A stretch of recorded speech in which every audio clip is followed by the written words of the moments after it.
Light चलाई है।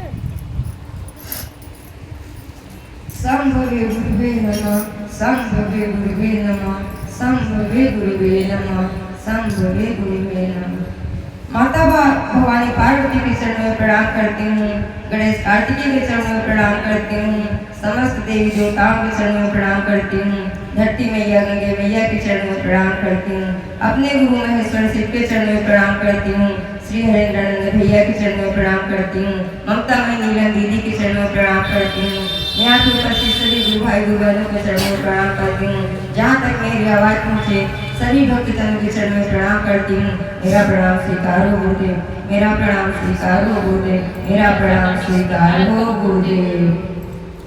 पहले में दया मांगती हूँ, दूसरे में चर्चा करती हूँ, तीसरे में 108वां नमः शिवाय से जाप करती हूँ। हे शिव, आप मेरे गुरु हो, मैं आपकी शिष्या हूँ, मुझ शिष्या बेटी से दया कीजिए। हे शिव, आप मेरे गुरु हो, मैं आपकी शिष्या हूँ, मुझ शिष्या बेटी पे दया कीजिए।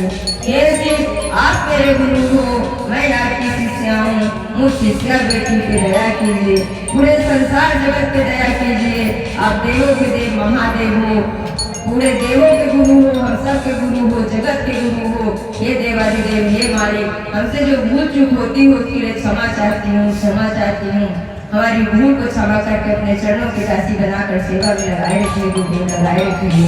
वो सच्चे दरबार की, गुरुदेव भगवान की, हर हर महादेव। तो देखिए, जैसे भी एकादशी के उपलक्ष्य में अपने महादेव कृष्ण कन्हैया का हमने एक गाना गाया, उसी उपलक्ष्य में एक हम शिव चर्चा करने जा रहे हैं। आप लोग ध्यान से सुनिएगा और करिएगा इस कहानी में क्या राज है। नहीं हम कहा दिखा दे कि नहीं तो फिर बोला चाहिए ना, वही तो कही थी। एक व्यक्ति था,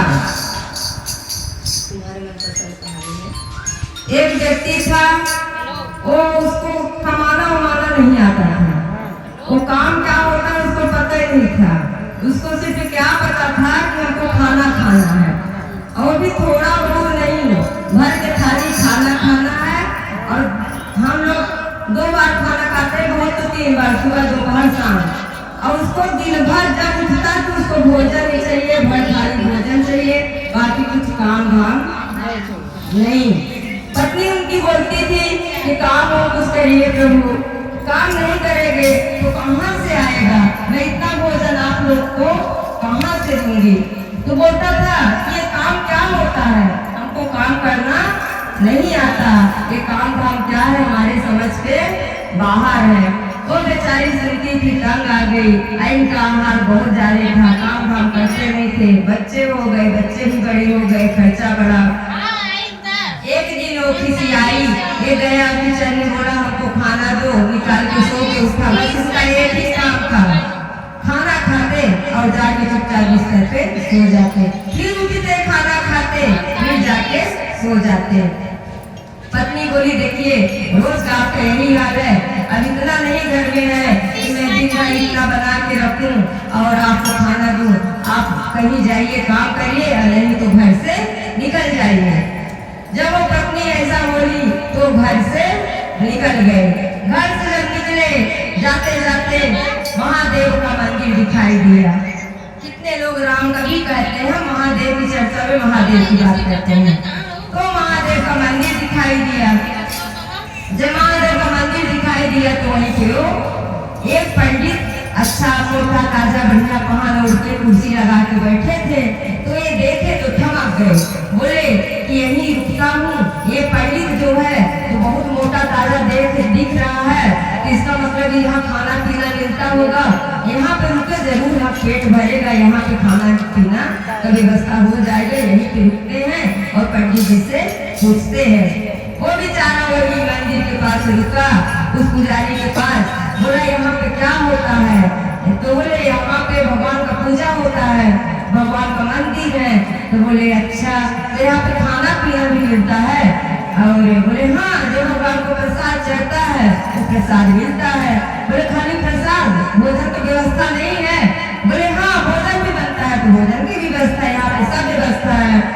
बोले तभी से मन में सोचा कि ये इससे अच्छा जगह कहीं नहीं मिलेगी, हम यहीं पे रुक जाते हैं। वहीं पे वो रुक गए। फिर पंडित जी से पूछते हैं कि ठीक है, भोजन पाने के लिए कुछ करना पड़ता है, इस मंदिर में क्या करना पड़ेगा कि हमको भोजन मिलेगा? बोले भगवान का पूजा करना पड़ेगा और जप तप करना पड़ेगा। बोले अच्छा, कैसा जप तप होता है? हमको पूजा पाठ भी नहीं मालूम है, इसलिए तो उसको कुछ नहीं मालूम था। पूजा पाठ कैसे किया जाएगा ये आप हमको बता दो। बोले 108 बार भगवान का नमः शिवाय से जाप करना और आरती में पूजा में जब सब कोई सम्मिलित हो तो तुम भी हो जाना, यही पूजा पाठ होता है। तो बोले अच्छा ठीक है। वो सोचा बेचारा जब इतना करने से मेरा पेट भरता है तो हम इतना करेंगे।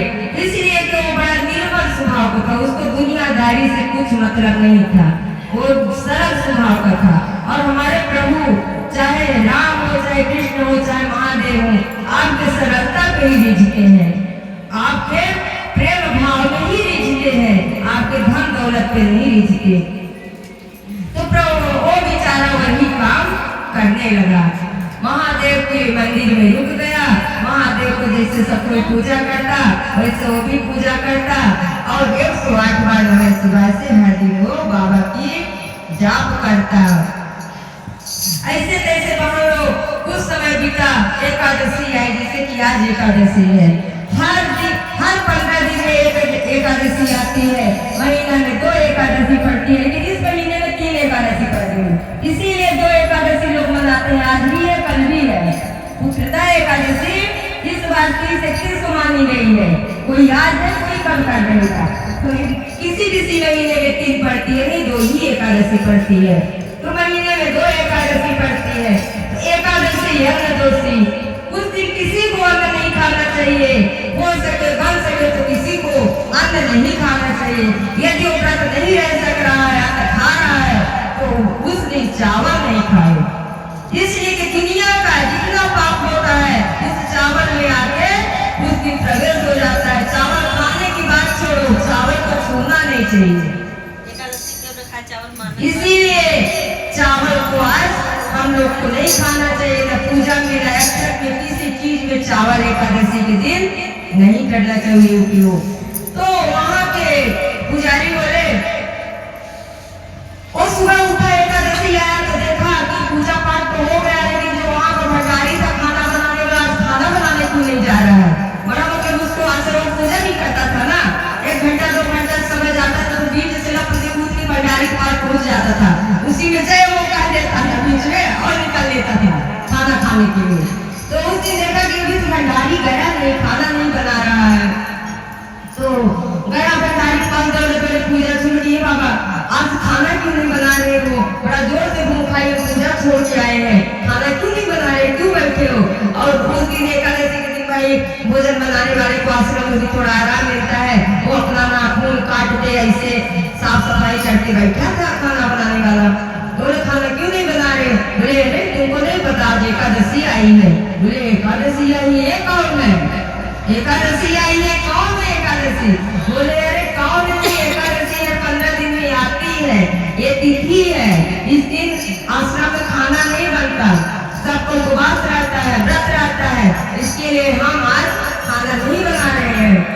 बोले ओ मतलब आज के दिन उपवास, हम तो 1 घंटा उपवास में नहीं रह पाते, 24 घंटा उपवास कैसे रह पाएंगे? अब तो हो गया, जिसके लिए हम घर छोड़ के आए हैं, और तो यहाँ भी हमको जो उपवास करना पड़ेगा तब तो हम मर गए, हम तो एकादशी नहीं कर पाएंगे बाबा।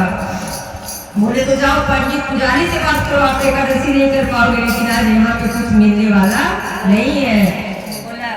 दौड़े दौड़े गया पुजारी के पास, पंडित जी की बात। बोले पंडित जी वो खाना बनाने वाला भंडारी बोल रहा है कि आज एकादशी आई है, आज खाना नहीं बनेगा, तो मेरा कैसे बीतेगा? मैं तो बिना खाए नहीं जीऊंगा, मैं तो मर ही जाऊंगा, मेरे लिए कुछ उपाय बताइए। बोले अरे 1 दिन तो रह सकते हो? नहीं बाबा, मैं 1 घंटा नहीं रह सकता, 1 दिन की तो बात बहुत है, मेरे लिए कुछ सोचिए। बोले तो आश्रम में खाना तो नहीं बनेगा, जब तुमसे नहीं रहा जा रहा है तो कोई बात नहीं, अपना सीधा किसान आटा ले लो, जाओ मंदिर छोड़ में कहीं दूर नदी किनारे बना खा के अपना चले आना। बोले मंजूर है, हम बना खा लेंगे, ठीक है, लेकिन हमको खाना चाहिए। आप हमको दिवा दीजिए भंडारी बाबा से, सीधा के सामने वो आटा आलू जो भी है हम जाके बना खा के चले आएंगे। ऐसा कहा के और वो पंडित जी ने भंडारी को बोला कि इसको सीधा किसान दे दो जो भी ले रहा है, और अपना जाएगा बना खा के आ जाएगा। वो बेचारा लिया आटा आलू सब कुछ लिया और गया नदी के किनारे। तो जाते जाते पुजारी बाबा बोले थे कि ये देखो जा तो रहे हो, लेकिन जब भोजन बनाना तो भोग पहले भगवान को बुला के खिला देना, भोग लगा देना, इसके बाद तू खाना। बोले ठीक है, इतने से बात है, हम भगवान को बुला के खिला देंगे फिर खाएंगे। बोले हाँ। तो वो गए नदी के किनारे गए, लिट्टी लगाए, 2 लिट्टी लगाए और चोखा बनाए आलू का, और बना के वो जब खाने बैठे तो उनको याद आया कि पुजारी बाबा बोले हैं पहले भगवान को बुला के भोग लगा देना, इसके बाद तुम खाना। तो भगवान को बुला के खा लेते हैं, भोग लगा देते हैं, इसके बाद हम खाते हैं। फिर क्या हुआ?